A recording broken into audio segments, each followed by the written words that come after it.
Welcome to the RevOps Lab, a podcast exploring the art and science of revenue operations. To find more episodes and resources on scaling your revenue engine, visit getweflow.com/RevOps. Hey, Yannis. Hey, Philip. So, why should we listen to today's episode? In this episode, we talk with Charlie, also known as RevOps Charlie, about RevOps as a strategic function, getting an end-to-end view on the buyer journey. And we'll dive deep into how RevOps organizations change in context of the size of the company. As a bonus, Charlie shares how to write a book. Please enjoy. Yeah, really impressive, and we're excited to have you here. So welcome, Charlie. Thanks very much, Philip and Yannis. It's a real pleasure to be here, and it's lovely to hear that history there. It's been quite a journey. Yeah, I believe that. How are you able to create so much content in such a short amount of time? That's just insane to me. How did you do that? It goes back a bit to lockdown and the year of the pandemic, and I read a book called Atomic Habits back then, and sort of bestseller. I'm sure it sat on many coffee tables. Maybe some people have opened it as well. But one of the things that he talks about in that is about creating good habits by focusing on the outcome. By focusing on the input, not on the outcome. And so if you take the example of someone that says, I want to get fit or I want to lose weight, then that's what they focus on. When the reality is, if you focused on at 12 o'clock every day, I'll shut my laptop and I'll do a 5K run, that is much easier to focus on. And at the end of it, you will end up losing weight or becoming fit. And for me, it was at the time when I had a lot of extra time on my hands because of lockdown. I wasn't commuting. I had this idea that I wanted to write a book for first-time sellers that were just getting into their sales career. And one of the examples he uses in his book is about writing a book. A lot of people say they want to write a book, but very few people do because they're focused on the output, not on the input. And so for me, I said, right, at 8 o'clock in the morning, I will open up my laptop and I will write for 1 hour. And so I just wrote a chapter. And then that started in September. By December, I was like, I think I've written a book. And so I was able to self-publish that. And I've just kept that habit every day, weekdays, weekends. My kids call it my power hour. Get up, walk the dog, and then I will write from 8 to 9. And many of those days, I won't know what I'm going to write when I sit down, or it'll come to me during the dog walk. But it's just become that muscle. And I use that to be able to write the blogs that I write, the newsletter that I write, and a new book that I'm working on at the moment, focused on revenue operations. Okay, that's really, really impressive. Is there so I also read the book, like half of it. I read half the book, then I watched a YouTube video that summarized it. So that worked for me. But is there anything specific that you learned from creating so much content? I mean, there must be, right? For me, the little secret is it's the best way that I learn is by writing. So to write something, you have to really think about it and think about how you want to structure your point of view or your perspective. And so actually when I start writing something, I don't really know what my point of view is or what my perspective is. So my writing process is, I wake up in the morning and I take the dog for a walk first thing. And at that point, I'm like, oh my God, what am I going to write about today? I haven't really got a thought. But something will come to me about an article that I read the day before, or a conversation that I had with a client, or maybe it's some chapter that I need to write for the book. Then I'll get back. Then it's time for a shower. And then in the shower, which is where most people have some of their great thoughts, is when I'll start thinking through, right, okay, if I'm going to write about, this morning I was writing about org structures in a Series A business. So if I'm going to write about an org structure in a Series A business, what do I think are the top sort of 2 or 3 things that I might want to talk about? Well, today I might want to talk about the leadership structure. What kind of roles should you have? And then about how do you plan? So it's like these would be the headings or the H2s of your article. And then at 8 o'clock, I'm sat down, and then it's just about how it comes, because I've spent an hour or so thinking about what I want to write, and then it just comes out. And so for me, the actual writing bit is not necessarily the difficult bit. It's the hour that's happened before that about thinking about what's the topic, what would be the 3 main bullet points, and then just getting it out without worrying about any grammar or editing. And like when you write, and also just in general, like how you act, like RevOps Charlie, do you look at revenue operations, because it's such a wide field, right? Like there's so many different parts, like things that are part of revenue operations. Do you look at revenue operations through a specific lens, also to have more focus, or how do you deal with that topic overall? Yeah. Some days I feel like a bit of an imposter in revenue operations, because I come to it from a 20-year background in sales and enterprise SaaS sales. And so I went through this process of writing this book to help first-time sellers. And one of the lovely byproducts of that was I got invited in to do some sales training, coaching, a bit of consultancy around that. But it was clear to me that sales is not the answer to everything that's going on in the way that customers are buying right now. Certainly post-COVID, buyers want to educate themselves much more before they get in touch with a vendor. When they do put their hand up and want to speak to a vendor, they want that person to be super educated about their business, about their industry, and actually be more of a consultant to them than a junior seller. And so from the buyer's perspective, they're looking in at our companies and saying, I want to interact with a combined revenue organization that has experience about what other customers are doing, and about how people are integrating, and about how they phased their projects, and about how they've structured their team. I don't want to speak to some junior rep that says, look, I can't help you with any of those questions, but what I can do is ask you some medpick or BANT questions, and then I can book you in to speak to someone else that's a little bit further along on the conveyor belt, and they won't know the questions that you want, and they'll book you into another meeting. And it's very much this, as a buyer, I want everything all at once. And so that's my view into revenue operations. That revenue operations is about aligning marketing, sales, and customer success, but for the benefit of the buyer looking in at your organization, not just for the benefit of our operations team to be able to report and get commission data and product usage data in one system. And so that's definitely been my kind of journey of looking outside in rather than a systems-led inside-out perspective.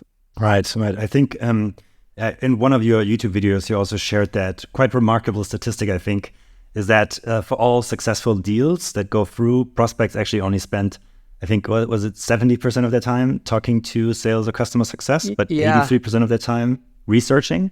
Exactly. Yeah, it's a good Gartner stat. And in fact, Gartner have a great set of pages which are free to access around buyer enablement. If you search Gartner buyer enablement, and some research that they put out that in a typical buying process, a buyer will only spend 17% of that time speaking to suppliers, and that's all suppliers. So if you imagine they're looking at 3 different suppliers, then you can cut that down to maybe only 5 or 6% of the time they're spending with you. So the rest of it is internal discussion with their team.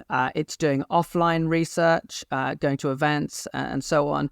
It's online research, downloading reports, speaking to analysts and so on. And so this, again, kind of leads to my transition from being just pure a salesperson to revenue operations.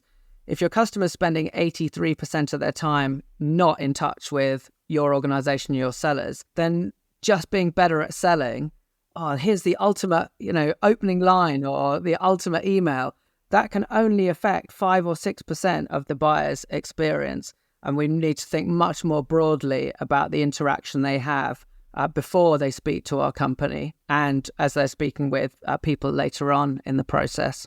So, I mean, like just to recap then, just to make sure I understood it correctly. So basically you're saying revenue operations is very much about basically understanding the buyer process from the buyer's perspective, obviously, and then making sure that all the go-to-market functions, like particularly marketing, customer success, etc., solution engineering, and so on, are aligned in order to make sure that those 83% of time they spend actually researching your company, understanding your product, etc., all resonate well. So during that 70% of time, you actually try to make it as easy as possible for sales to just, go through like the typical steps. But the impact that sales actually has in the end is, there is an impact, right? For sure. But it's probably less big than everything else that has happened outside of the sales conversation. Is that fair, or am I going too far here? No, that's I think about how we buy things as individuals, whether that is deciding what movie to watch on a streaming site, whether it is choosing a car to buy. We speak to our friends. I'm thinking about getting an Audi. I'm thinking about getting a Volkswagen. What do you think? You might watch an episode of Top Gear or some other auto show. You might go onto Auto Trader. Certainly in the UK, that's a site you'd go to, and you'd read independent reviews about that. You'd then work out exactly what model you want to buy, what color you want, what engine you want, and you'll work out what you should be paying for it. And only then will you walk into the dealer, because you're going to meet this young guy or girl with a thick tie that's going to go, oh, have I got a deal for you? And you're like, don't worry, I already know exactly what's going to happen here because I've educated myself. And you take control, because if you don't, you're going to get absolutely destroyed by someone that has more information and more knowledge than you. And we think that it's not like that in business. That's exactly what happens in business. So whether you're a CHRO or a CIO, or you're a supply chain manager or an HR administrator, you are part of your private social networks, whether that's Slack communities or Discord channels or Reddits. You're going to networking dinners or breakfasts where you're speaking to your peers. You're speaking to colleagues that you used to work with who now work in another company, and everyone's asking, like, what are you doing? What do you recommend? Can you give me some, a short list of products? And you're figuring out what you should pay, what type of contract you should have. And only at the point when you're pretty sure what you're going to do you respond to that SDR email that came in, and you go, actually, now is a good time to speak. And on the other end of that email is some SDR that goes, oh, I knew this new phrasing that I've come up with was going to work. No, they were just in the right place at the right time. And now the buyer is ready to have that conversation. And that will come through as an SDR outbound logged lead. But actually, a load was happening before that in this kind of dark funnel before they got there. And so a lot of the conversations I have with clients is, firstly, you've got to get your head in the game that this is what's happening. It's not in your attribution model, and it's not coming through Marketo or Pardot. You can't see it because it's happening in the dark funnel. But you've got to embrace that and then figure out, right, if my customers or my potential customers are speaking to other people in these networks, how do I help guide that conversation and make sure that they've got the right tools and benchmarks and diagnostics and reports and calculators that help them with that part of their process that then leads them back to responding to my SDR call or email or filling in a contact me form. I think you're touching a really interesting point there. I mean, if you think about how we've historically done go-to-market, we try to measure everything and then attribute and then allocate budget accordingly. But what you're suggesting is essentially a complete strategic mindset shift in how we approach go-to-market, right? I'm curious, like, if you break that down, how do you operationalize that, right? I mean, I think you mentioned one thing which really resonates with me. This needs to be understood probably by the entire revenue organization, marketing, sales, right, RevOps, but then also the executives. But really curious, like, are there specific things you're recommending to actually embrace that buyer enablement centricity? Yeah, one of the things that I describe with clients is what I call the revenue acceleration flywheel, which, as we're on a podcast, I'll sort of describe audio style. But if you imagine a flywheel split into two halves, the top half of it is really looking at the external experience that your prospects, your customers, and indeed your partners go through as they go through their buying experience. And so we start looking at, like I talked about, the dark funnel there. Where are they hanging out? And then when they do end up on your website, what's the type of content that you're providing to help educate them through the problem? And then we travel through their buying process as they deal with your SDRs, your AEs, going on to your solution engineers and your onboarding team and contracting, and all the way through to their upsell and expansion and hopefully renewal. So it's very much an external perspective of what they're looking through rather than being inside out. And by bringing your team together, whether they are marketing, sales, customer success, whether they're from product, whether they're from finance, talking about pricing and bundling, let's really look at the experience that buyer is going to go through. Now, like, this isn't rocket science, because any PLG type company does this the whole time, because I haven't got any salespeople. It's all about how do we design our product so that the buying experience, is conducive to helping you to encourage new people to join, to make it really easy to click the buy now button, to make it really easy to add in new users. So in PLG, it's all about growth and experimentation to improve this experience. But for some reason, when we get into enterprise, we go, whoa, we don't care about the buyer's experience anymore. Let's not listen to what they want. When they say, I want pricing, let's not give them that. When they ask can I have a look at the product? Well, you can't have a look at the product.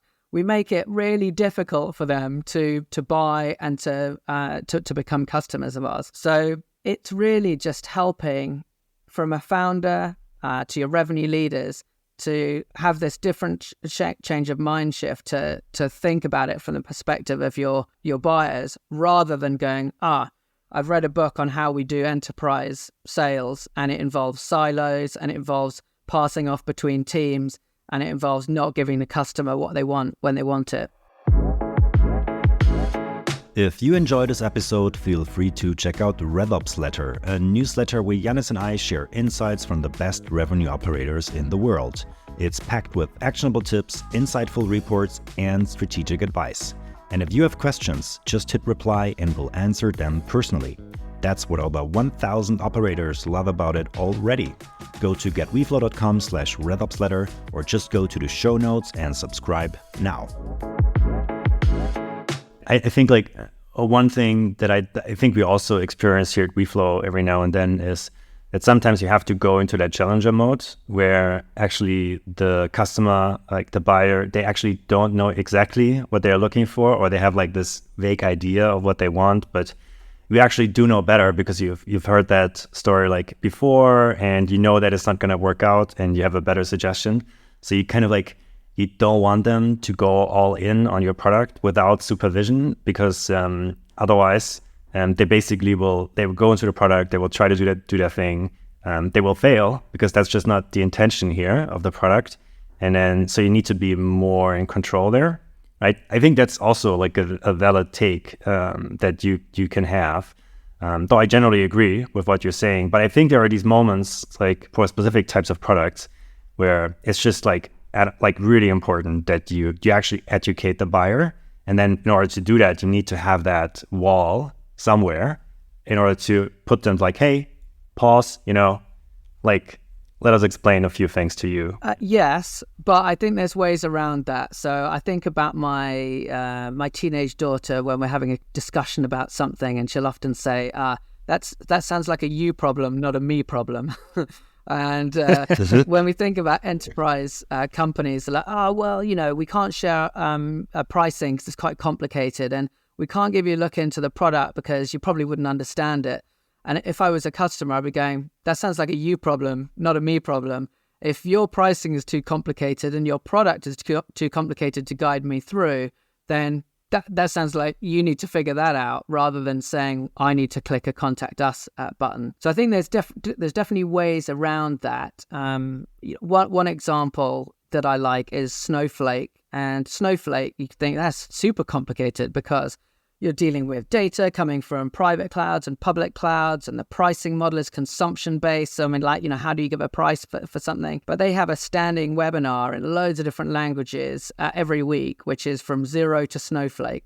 So in half an hour, they'll take anyone from not knowing anything about Snowflake to running their first reports using a sort of standard set of data, a data file that they give that everyone uploads.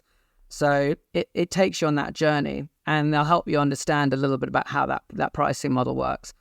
Other ones are sort of clickable demos where people can go around, or guided videos. So I think the onus is on us as technology companies to figure out, if we can't answer the question of how much does it cost and what does it look like, we've got to figure out how do we let someone do that. Because in their problem identification phase, which is when they're in these other networking groups or they're just browsing around, they're in the moment, they're trying to figure it out right then. And to take the wind out of their sails and say, right, I can give you that, but it's going to be next Wednesday, just slows down the process they're in.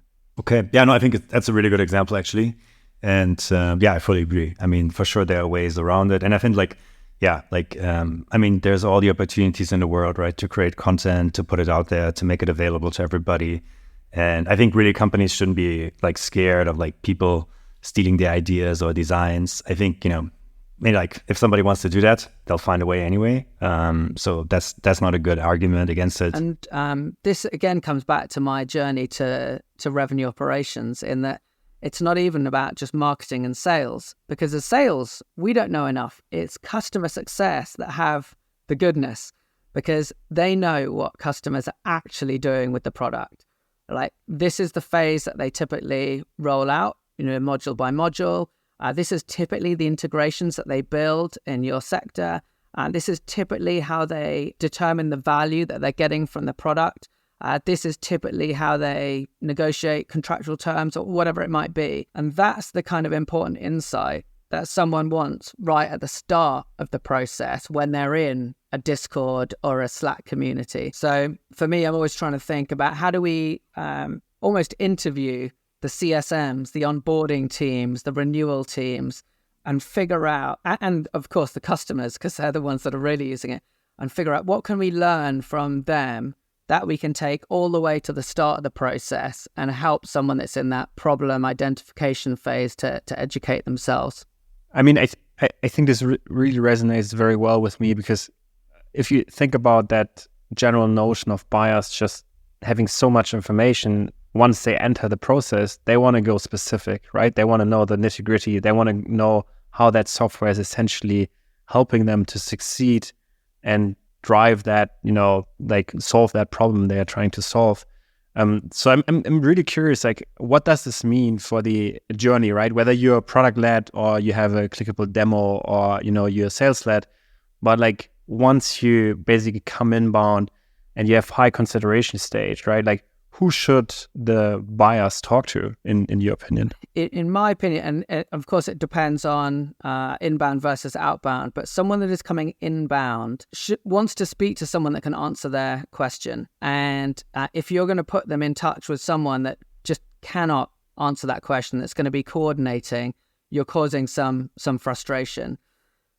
So there's a lot of talk at the moment about, do you have SDRs, or when I started in sales, I was a full cycle AE. I turned up first day, given a set of leads out of Goldmine, which was the CRM system back then, and you start calling.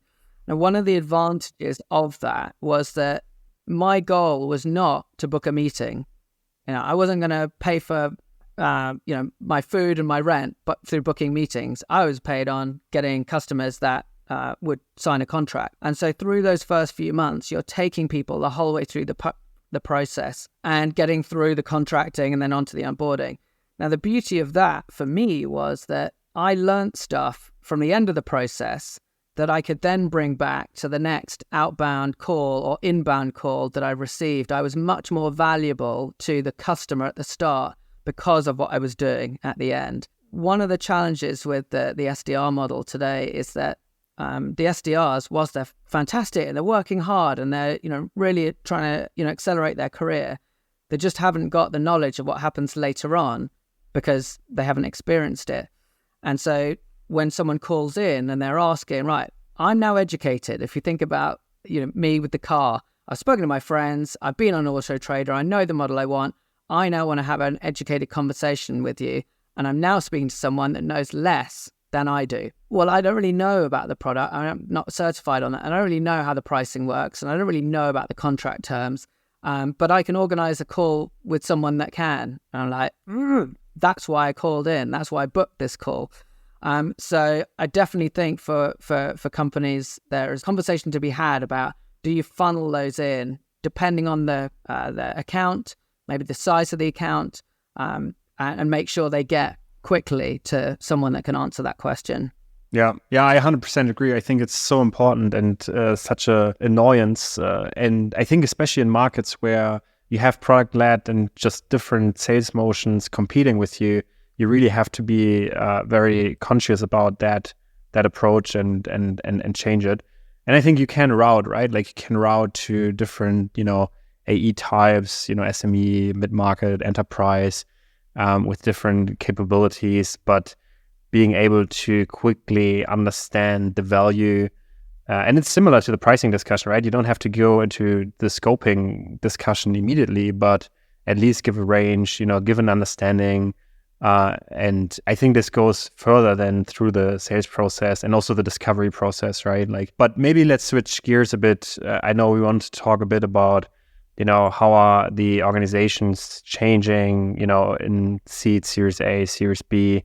How is RevOps? How should it set up? I mean, you spend a lot of time on that. I'm curious what your thoughts are. When I moved into the world of revenue operations and I was thinking about where I can add the most value to clients, I built out a spreadsheet, and the columns were the different funding rounds, seed, A, B, C, D, E.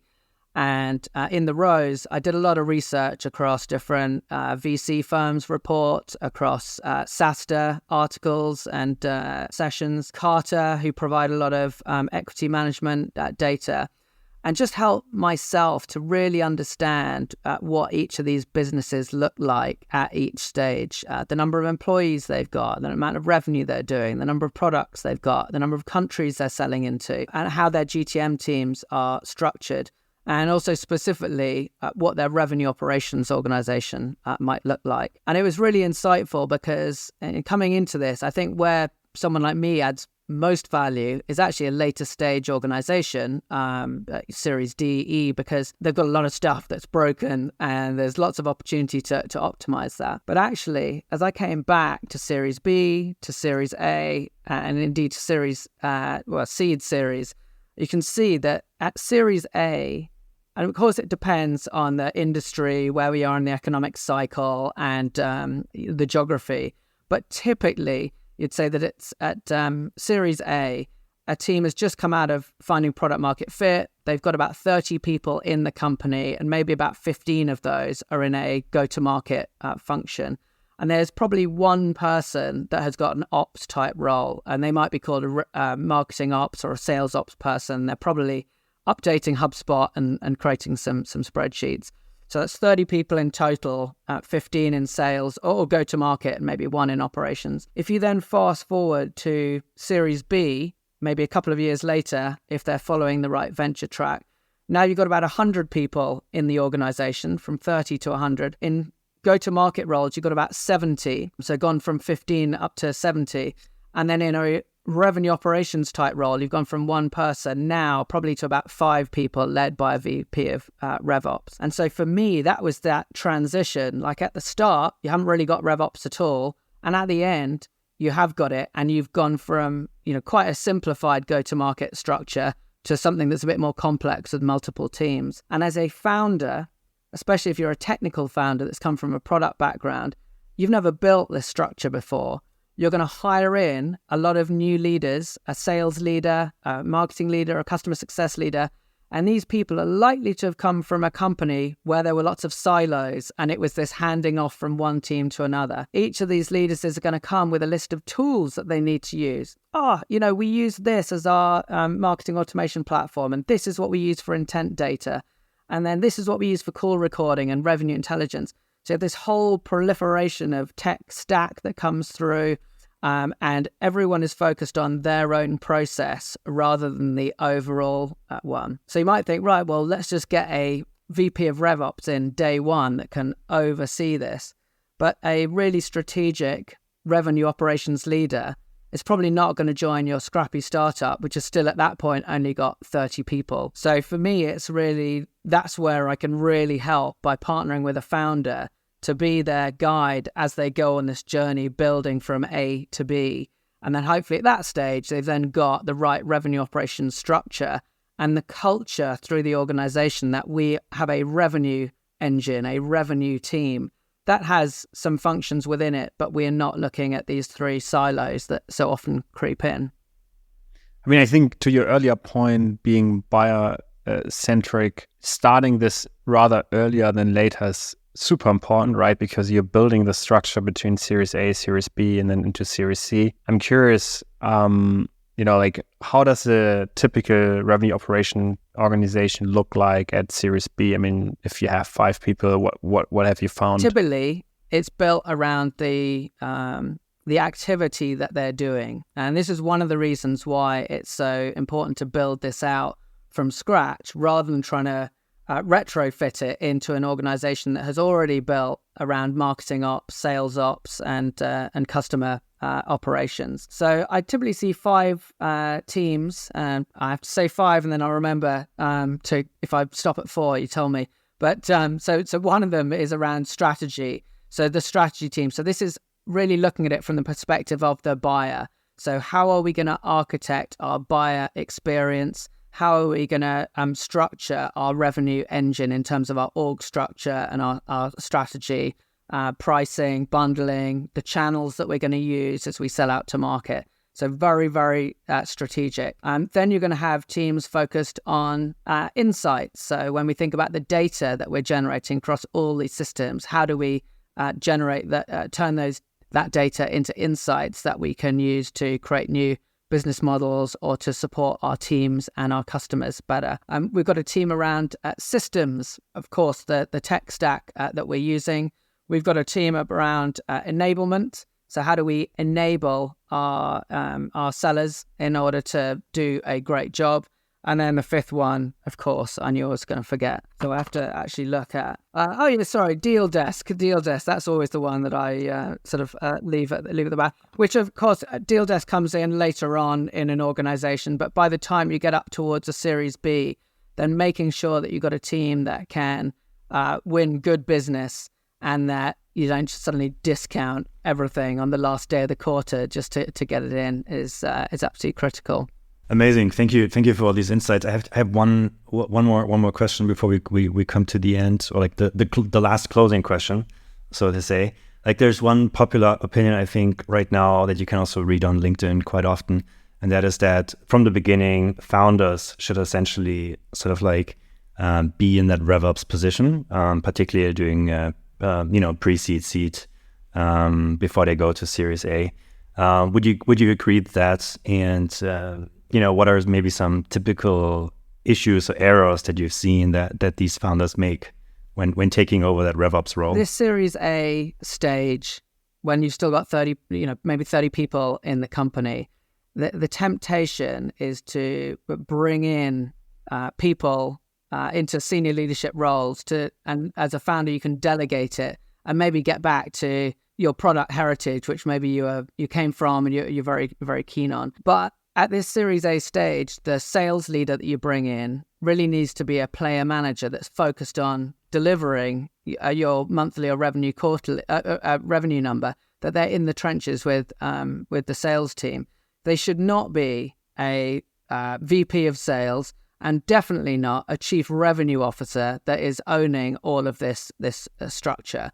They are managers that are doing work and delivering. And so it's the same thing with revenue operations. Like you, as the founder, have got this overriding revenue responsibility that these managers are reporting into. And if you delegate that responsibility too early, you're going to miss the nuances of your business and how you're going to build this revenue engine as one single aligned business. And that's one of the reasons why I mentioned at the start, I'm just writing this second book, which is called the Revenue Operations Playbook for Founders. And it very, very much is focused on helping a founder, a technical founder, an engineering background founder, to understand what revenue operations means in the context of running your business.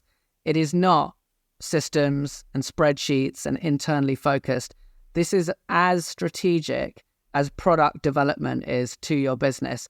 How do you do revenue development? How do you build repeatable, scalable and consistent revenue? Because if you can do that as a founder, you will raise your Series B and go on. If you can't demonstrate repeatable, scalable, and consistent revenue growth to investors, then you'll miss and you won't be able to make that second raise. So it's absolutely critical that you as the founder are in the hot seat and own that function, understand that function, and can have educated conversations with your senior leaders as they come in to pick up those roles as you scale. Okay, great. Thank you so much for all these insights that you've shared. For our listeners, we obviously add the link to your website into the show notes, RevOpsCharlie.com. You can find all the books and all the valuable charts and just great content there. Before we end, just one closing question that we ask all of our guests on this show, and that is, what's the advice you'd give yourself when starting your career all over again? If I was to go back to the start, the little side story quickly, I was at agricultural college, so I learned all about farming for my degree.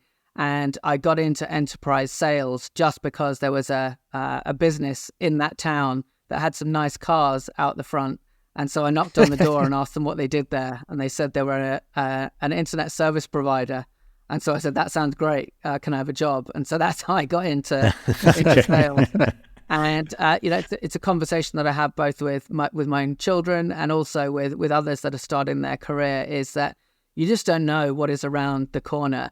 The world that we work in, technology, is advancing at such a rapid rate that the job you're going to be doing in 2 or 3 years probably hasn't even been invented yet. So enjoy what you're doing, stay curious, read lots of books, and just enjoy and just say yes whenever an opportunity presents itself. Perfect. Okay. Yeah, just say yes. Yeah, I love that. Okay, Charlie, thank you very much. It's been a really great pleasure. And thank you for being on the show. All the best and goodbye. Thank you both. Thanks, Charlie. Thank you very much for listening to this episode of the RevOps Lab podcast. Please consider to like and subscribe our show and give us a 5-star rating on wherever you're listening. If you have feedback or suggestions, let us know at podcast@getweflow.com. We read and reply to every email. Thank you.